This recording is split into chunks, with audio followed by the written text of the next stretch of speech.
Hi everyone, thank you very much for stopping by and for returning to the old world. I have recently received what is for me a new product, and one which completes the puzzle, or at least gives me all the pieces for the puzzle that is my dwarf army. I've recently purchased a couple of stone throwers from the Highland Miniatures Sons of Ymir range, and much like the Slayers, they were purchased from a company on Etsy that do 3D printing. So I thought I'd have a quick review as to what these miniatures look like and how I found dealing with the provider, which was Warforged Games. As always, the company selling this has not had any interaction with me beyond selling me things, so have not had any input into my review. So with that in mind, let's have a look at the models themselves. So the stone throwers come in various parts requiring self-assembly. There's a little bit of cleanup, and again, as with the Slayers, some of the cleanup is in slightly awkward places to get to, but nothing too horrendous. I have found taking a file to the models does damage the resin though. Similar sort of vein as plastic, I suppose, but it does seem to stand out a little bit more. The models themselves have a good level of detail, but not so much as to make them difficult to deal with, something that Games Workshop models sometimes struggle with. If anything, I think some of the bits of model could do with a little extra detail, so I think the stone throwers are meant to represent wood, and there's ever so slight graining to them. Ideally, I think that could be a little bit more pronounced, as it is in the base. I think the camera just about picks it up. Then I think that would be nice and make life a little bit easier for painting, certainly if I were wanting to apply contrast paints to it. Now, one thing I did find with some of the crew figures is some of the parts were quite fragile, and this particular chap in the other copy of the set I got, his tool had broken in transit.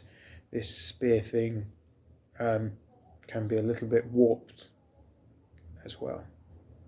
Now, this set comes with 5 crewmen for the stone thrower, and to be consistent with the Games Workshop rules, presumably this will stay the same, but you need 3 crewmen to a catapult. So actually having 5 models mean I have a choice about which ones I paint up and use for the piece. So yeah, overall the models look pretty good. There is a slight fragility about some of the parts, but overall don't think that's a massive problem, particularly as I've got more crewmen than I need for fielding them on the tabletop. Before we move on to look at story time and the painted product, just a word around Warforged Games, the people I got the sets from. Now, whilst they do come with a lot of 5-star reviews on Etsy, I did find there was a bit of delay in the product being provided. Now, as you can see, the product itself looks absolutely fine, but I did get an email from them, well, through Etsy, on I think it was the 21st of June, saying the item had been dispatched. A week later, the tracking number for the postal service said the item hadn't been received by raw mail. So I dropped them an email just to inquire as to whether there'd been any issues their end, or whether there was something wrong with the postal service. I got an automatic response saying they'd respond within 24 hours. Checking a day or so later, noticed that within 2 hours of me sending the message, the package had reached the post office, but I didn't get a response at all to my message. And once the item was in the postal system, it went through that process and arrived at my door fairly promptly. Now, this does make me think that when they'd sent me the email saying it was being dispatched, it hadn't actually been taken to the post office, and they'd just done the automatic process of sticking a label on it and registering the number. It would have been nice to have got a proper acknowledgement to my email. They're only a small business, rather than what looks like just rectifying it. They could have just said, there's been a delay getting to the post office for whatever reason, just let me know what was going on, would have been nice. So I think that's a bit of a customer service letdown, to be honest. So perhaps something to bear in mind if you're looking to order stuff online. There's a lot of people doing these sort of prints now, and the stuff I got for the Slayers turned up a lot quicker, and it was a much smoother process, that coming from the Plastic Clinic. So that's a review of the product in its raw state. Let's switch to story time, and then I'll come back with the painted product. Ollie's father had been that strangest of things, a wood dwarf. He'd even served for a time in a company of rangers, claiming a love for sleeping under the stars and having mud under his boots. Sometimes Ollie wondered why the shame of it didn't lead into him shaving his beard. For Ollie, there was no greater joy than machines, and engineering was a proper dwarven profession. Sadly, he had not yet been admitted into the guild, but he'd done all he could to be around the marvellous machines and those that operated them. A sensible plan, or so it had seemed, but it had all gone somewhat wrong. Ollie had spent the last week sleeping under the stars and marching with mud under his boots.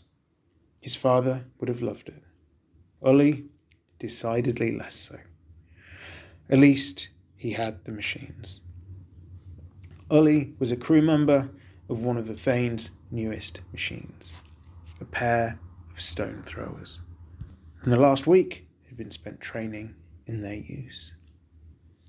He'd thought that as a defensive weapon he wouldn't have to leave the hold, but Ollie had been wrong.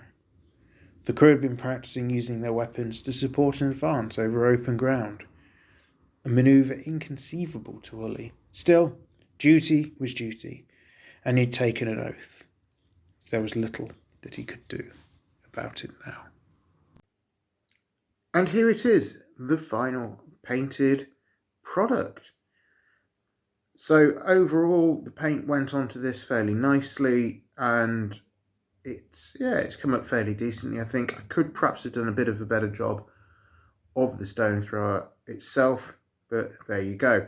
One thing I did find is the stone thrower, once you've assembled it, it's quite difficult to get to some parts of the miniature with a brush, so I would probably recommend painting it and then building it once all the various parts are built. I also noted that there's not a huge amount of detail when it comes to the wooden frame. So I think this probably means it doesn't lend itself particularly well to contrast paint unless you want to carve some scratches and stuff into the resin, which doesn't feel like a great idea as it's, well, resin. So it didn't mean having to paint on a lot of detail. Now, being as there's a lot of the same colour floating around, I think if you've got an airbrush, that would make life an awful lot easier painting this. I don't, so I just stuck with the traditional hairy brush methods. So it did take a little bit longer to get this part of the video shot and the model painted. Certainly longer than I would have liked to. There is a surprising amount of detail, however, on this figure. And every time I thought I got to an acceptable position, I realised actually there were some other bits and bobs I could probably do with putting some colour onto.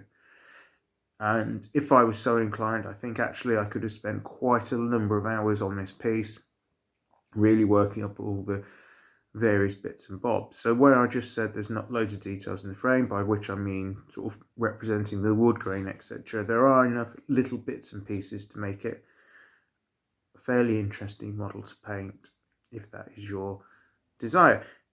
Just turning this briefly, I've had a couple of goes at trying to get the ropes not to look well, daft.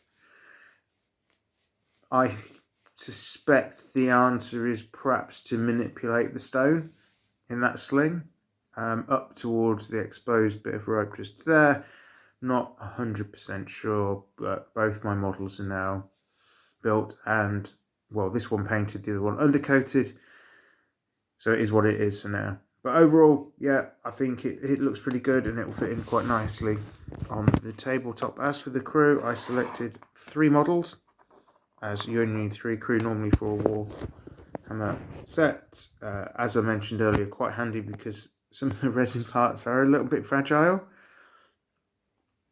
They've taken the paint really nicely. Didn't need too much work to get them to that state, so yeah, happy with that, and I think they'll look good sat at the back of my tabletop. So there we have it. They are my thoughts. It's overall a fairly nice piece. I think you'll probably want to hit it with an airbrush or something, because painting that much dark brown to get the wood going was quite frankly tedious. And it did put me off a little bit, wanting to then come in with all the detail that perhaps I would otherwise have done. And I got to the point of just wanting to get this model finished. Not just to get this video done, but just because there's just so much brown.